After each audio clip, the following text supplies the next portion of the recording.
what's going on, guys? This is HDX here, and I'm having a good weekend here. Just chilling like a villain on a Saturday night, enjoying myself a good weekend. And last night, I have been amazed after watching Ring of Honor's recent pay-per-view, Death Before Dishonor. Oh, yes. Death Before Dishonor is in the books. And let me tell you, last night, holy smokes, there was so many good matches going on, so much shit that went down, and let me tell you, I'm just been blown away after the main event. I mean, it was one hell of a main event here, and I'm gonna get to that in a bit, but for now, I wanted to talk about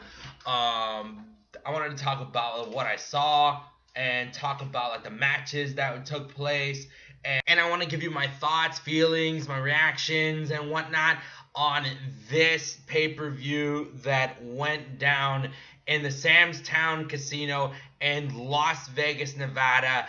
Ring of Honor, Death Before Dishonor 14. As you can see, once again, Ring of Honor did an amazing pay-per-view with New Japan Pro Wrestling. Yes, the stars of New Japan flew down from Japan and to Las Vegas to do an amazing event, having a great bout with some of the stars. As you can see here, Michael Elgin, Hiroshi Tanahashi, Kazuchika Okada, Katsuyori Shibata, the Stardust Genius, Tetsuya Naito, and much more. Oh, I almost forgot. I see Jay Lethal, Adam Cole, baby, and the Party Peacock, Dalton Castle. Oh my, where are my manners? Alright, so let's get into the review right about now. Alright, for starters, Donovan Dijak defeated Lio Rush, Jay White, and Katamachi for the four corner survival for the #1 contendership for the ROH World Television Championship. It lasted 8 minutes and 10 seconds. I tell you, man, like Donovan Dijak, I mean, he deserves to have a World Television title shot. I mean, after he won last year's Top Prospect Tournament, he had to give up his World TV title match in order to join the House of Truth. As far as I know. Yeah, he gave up his World TV title shot to join the House of Truth, I mean, which is a shame, and yeah, which is kind of a bit of a shame when you think about it. But now that he finally got another World TV title shot, I can't wait to see him in the next pay-per-view when he take on Bobby Fish for the World TV title afterwards. Next up, we have Katsuyori Shibata defeated the last real man, Silas Young, in a singles match, 9 minutes and 20 seconds, and hell, it is one awesome match, considering that Silas Young looking for like a real challenge, taking on any real man. But let me tell you, Katsuyori Shibata can really hit you hard, man. He knows strong style. I mean, hell, he can knock you out within one punch, within one kick, let me tell you. It's one hell of a match between two that want to hit each other hard. I mean, I freaking love that match here. A couple of spots, give or take a few, but nevertheless, it's a good match. On the next match, it's the Battle of the Factions within New Japan Pro Wrestling, as Chaos consists of Beretta, Rocky Romero of Roppongi Vice, and Toru Yano defeated the Bullet Club, which consists of Yujiro Takahashi and the Gorillas of Destiny, Tama Tonga and Tonga Loa. I mean, it's a good match. Give it take a few. A hell of a good 6-man tag match. I mean, I just love the faction battle between Chaos and Bullet Club within New Japan Pro Wrestling, especially after like, I think it renewed the rivalry between the two factions after the final match within the G1 Climax 26 between Hiroki Goto and Kenny Omega. And I just want to say, hey, props to Kenny Omega for winning the G1 Climax this year. I mean, the first Westerner to win the tournament. I mean, props to him. But I digress. I mean, it's one heck of a match between the two. And then afterwards, Adam Hangman Page comes in and trying to choke Toriano, which I freaking love. I mean, Toriano, one heck of a personality, one heck of a professional wrestler. I gotta say, he's one funny guy. But I digress. Let's continue. Hangman Adam Page defeated Jay Briscoe in an Anything Goes match, or in Ring of Honor, Fight Without Dishonor match, which is so awesome. I just like how these two go at it, just going, with steel chairs, kendo stick, tables all over, spots from left and right. A brawl going at each other. And that's what I freaking love. That's why I like it at Anything Goes match. With no disqualifications, no countouts. It's optional if you want to have pinfall or submission or not. Give or take a few. But I digress. Yeah, I'm not gonna lie. The table spot, it was a little, But hey, overall, it's still a good, and it was a brutal match. Brutal, but still a decent match nonetheless. And I was surprised that Page won. Hangman Adam Page pinned Jay Briscoe. Jay Briscoe.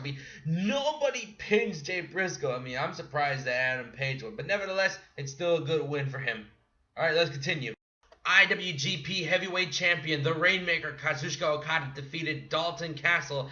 Yeah, and it was a good match. I always love to see Ring of Honor stars taking on the superstars of New Japan Pro Wrestling. I just love the working relationship between the two. However, at the same time, I started to notice from the start that when a New Japan star take on a Ring of Honor star, the New Japan wrestler always wins. Yeah, the New Japan wrestler always wins. Which I kind of find it strange in my book. Tanahashi, Okada, and Nakamura, when they were there at the time, they always win. Don't get me wrong. I like Tanahashi. I like Okada. I like Nakamura. Nakamura is in NXT now, which I'm going to talk about in another video. But, when I'm talking about, the the New Japan stars, the New Japan stars always win. And sometimes, a Ring of Honor finally defeats a New Japan wrestler. It's always like this. It's kind of a little bit strange in my opinion there. But I freaking love Dalton Castle. He's one hell of a superstar. Well put together. Great arsenal when it comes to his skills in the ring.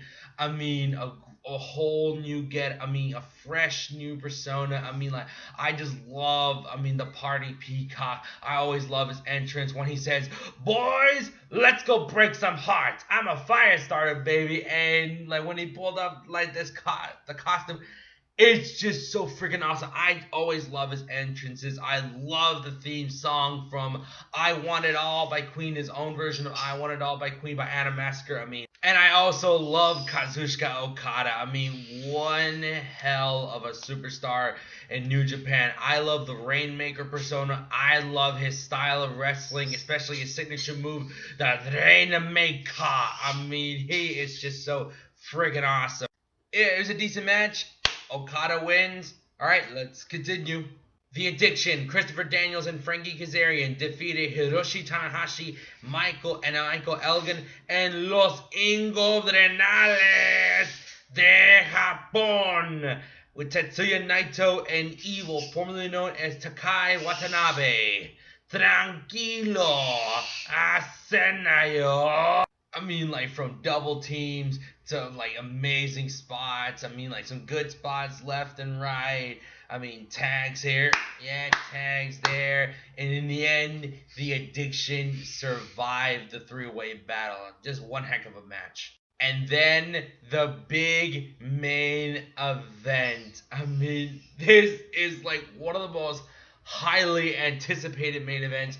One of the most highly anticipated main events this year. So, yes, Adam Cole, baby, defeated the longest reigning Ring of Honor champion. One of the longest reigning Ring of Honor champions Jay Lethal. I mean, Jay Lethal has held that title over a year since last year's Best in the World when he took on Jay Briscoe. I mean, the Best in the World 15. I mean, that main event was one hell of a match.